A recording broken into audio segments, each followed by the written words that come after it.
Tonight, the most shocking stat we learned today. You write that the average age of a first-time home buyer is 40 years old. 40 years of age.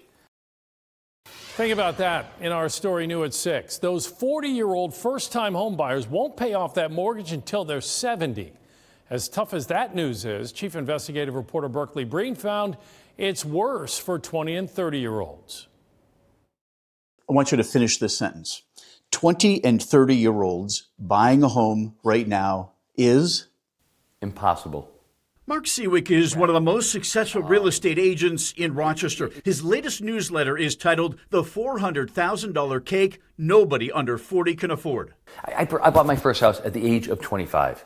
That was back in 1990. You could still do so. And as a result of having done so, I created economic certainty and security for myself. And that in turn helps to create a national economic security. And that has been taken from 20 and 30-year-olds. Jack Connolly is a photographer, and he's 24. So you are in that group. I'm close to Mark's age when he bought his first home. And the likelihood of you being able to buy a home, he says, is virtually nothing. Impossible, yeah. Seawick says the problem is a combination of factors, but the biggest is supply. There just aren't enough new homes getting built to sell. And that's one reason why the price of existing homes in Rochester is up 75% in the last 6 years. So a $250,000 home in 2019 is now $440,000. You write that the average age of a first-time home buyer is 40 years old.